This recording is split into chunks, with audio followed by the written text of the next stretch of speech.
मैं ये पहले बोल चुका हूँ, भीड़ कहाँ से कम थी, फोटोज देख लीजिए आप जाकर, पूरा जंतर मंतर भरा हुआ था। कुछ लोग आ गए थे जो धरना शुरू होने से पहले ही फोटो निकाल कर चले गए और दिखा दिया कि देखो भीड़ आई। अरे शुरू ही नहीं हुआ था, मैं खुद वहाँ नहीं पहुँचा था, जब मैं चला गया तब तो पूरा भरा हुआ था।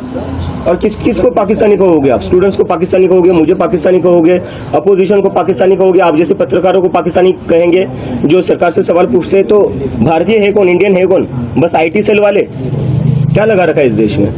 एजुकेशन मिनिस्टर के इस्तीफे के बाद आपकी क्या डिमांड्स रहेंगी आगे? हम उसके लिए पूरा एजेंडा प्रिपेयर करें, जिस पर हम जाकर बताएंगे कि एजुकेशन में क्या क्या, किस तरीके से पूरा एजुकेशन सिस्टम फिक्स हो सकता है। और बात वही तक नहीं है, इस देश में एम्प्लॉयमेंट की भी बहुत ज़रूरी है। हम देख रहे हैं 10-12 साल में, जो पिछले 10-12 साल में जो इंडिया का पॉलिटिक्स रहा है, हिंदू मुस्लिम कर रहे हैं। उस हिंदू मुस्लिम से किसी को जॉब नहीं मिल रही है, उस हिंदू मुस्लिम से किसी की एग्जाम अच्छी नहीं जा रही है।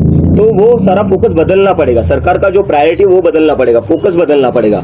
जब एम्प्लॉयमेंट की बात होगी, जब एजुकेशन की बात होगी, तब कहा जाकर देश सच में प्रोग्रेस कर सकता है। क्या आपको लगता है कि जेंजीज की वजह से जो नियर बाय कंट्रीज है वहाँ पर रेवोल्यूशन हुआ है, तो इंडिया में भी हो सकता है? नियर बाय कंट्री से मैं कंपेयर नहीं करना चाहूँगा, क्योंकि मैं देख रहा हूँ कि एक इकोसिस्टम है सरकार का, एक नैरेटिव चल रहा है जो बार बार बांग्लादेश में जो हुआ, नेपाल में जो हुआ, उससे हमें कंपेयर करके बोले जा रहे हैं कि ये लोग देश में तबाही मचाना चाहते। कल देख लिया, कल जंतर मंतर पर पूरा भरा हुआ था, इतनी भीड़ थी, कहीं पर भी कुछ नहीं हुआ, एकदम शांतिपूर्ण तरीके से प्रदर्शन हुआ। कल हमने दिखा दिया है कि ये प्रदर्शन हम शांतिपूर्ण तरीके से ही करेंगे और करके दिखाया है हमने, और आगे जाकर इससे भी बड़ा प्रदर्शन होगा जो पूरा शांतिपूर्ण होगा। छत्रपति संभाजी नगर में भी कोई आंदोलन होगा? बिल्कुल होगा, मैं जल्दी तय करूंगा उसको। राजनीतिक पार्टी के लोगों से, बड़े नेताओं से कोई बातचीत हुई है इस बार? बिल्कुल नहीं, आप किसी से मिलने बिल्कुल नहीं, कोई आपसे मिलने वाला? मैं सीधा अपने घर पर आया हूँ।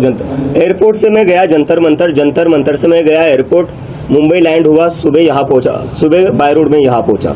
अगर कोई इच्छा व्यक्त करता है आपसे मिलने की या आगे बात करने की तो? नहीं, ये जैसे ही मैंने पहले बताया, ये पूरा मूवमेंट जो है वो युवाओं का मूवमेंट है, इट्स फॉर द जेन जी, और उन लोगों का सभी पार्टियों से भरोसा उठ चुका है। तो जिन लोगों को हमें समर्थन देना है वो बाहर से समर्थन दे सकते हैं, लेकिन हम खुद किसी से भी एसोसिएटेड नहीं होंगे, ये मैं बात क्लियर कर देता हूँ। ये देश के किस किस कोने से आया था, आपने कुछ इसको एनालाइज किया है, कुछ स्टडी किया? कल जो मैंने टी-शर्ट पहनी थी वहाँ पर Indian Jersey, Indian cricket team की, वो एक लड़का आया था सिक्किम से, 1500 किलोमीटर दूर से आया था।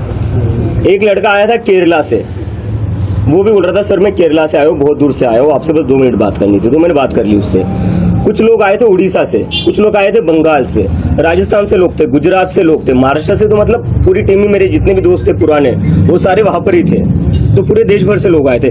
कश्मीर से भी एक दोस्त मिला था मुझे, वो भी आया हुआ था। आपका जो ये पक्ष है वो एक मूवमेंट के लिए ही सीमित रहेगा या आगे और भी इसके कुछ आएंगे? आप राजनीति में उतरेंगे, अपना अलग से पक्ष बनाएंगे? जैसे मैंने कहा कि राजनीति को बस अपना इलेक्शन की तरफ मत देखिए। इस देश का जो नुकसान हो रहा है ना, वो इसलिए हो रहा है क्योंकि आप लोगों ने ना राजनीति को बस इलेक्शन तक ही लिमिटेड रख दिया है।